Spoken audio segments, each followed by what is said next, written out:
My story has always been about the fall. January 3rd, 1993, 3:45, the fall. But actually, my accident happened sort of 9 months before. When I look back, all this resilience, all this mental health. 9 months before my accident, I'd been a signwriter from leaving school, my dream job. It's all I did from school. I got an apprenticeship as a signwriter. Pay wasn't particularly very good, but you know what? I loved my job. Beginning of 1992, I was made redundant. I was married by that time, got 2 young children, so I had to find some work. I ended up working on the power stations as a contractor. I was earning 3 times, 4 times more to what I did as a signwriter. But I hated it. The job satisfaction was rubbish. I was away from home 7 days a week. I stopped playing football with my friends, stopped watching football on a Saturday. The job ended. Christmas 1992, I found myself working on a construction site as a roofer, and I hated it. My work morale at the time was absolutely terrible. You know, all of them were talking about my accident. I've always blamed the day what were on that day, the procedures, what was in place. Do you know what? I don't think if it was in place, I still did what I did. The day itself, I can remember being a cold day, turning up to work, I was still drunk from the night before. I'd been to a party with my supervisor the night before.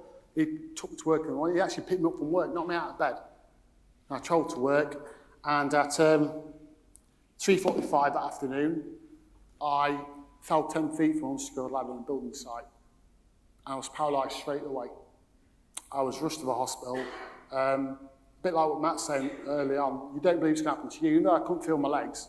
I thought it was going to be okay. And I remember being in the hospital when the doctor finally walked into the side of the bed, and he told me I'd never walk again. I suffered massive spine injuries. Again, you don't believe things, and I had a marriage at the time, and all I thought about at the time was getting home. And I went into rehab. Rehab was a strange place for me because, again, all this health and well-being at the time, 25 years ago, didn't exist. You went to hospital to learn how to recover, as in physically, to get as much back as you can. So it actually fixed me as much as you could body-wise, but not in there. I left hospital a really, really angry, broken man.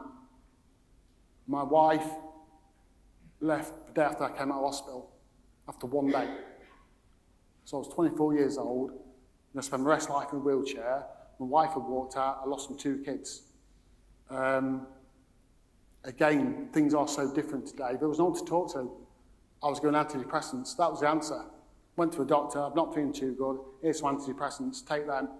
And I learned quite quickly that as long as I told him the right answers to his questions, he'd give me a big pot of antidepressants, 100 at a time. It was 2 weeks, go back, answer the right questions, he'd give me another pot. My life really spiraled out of control.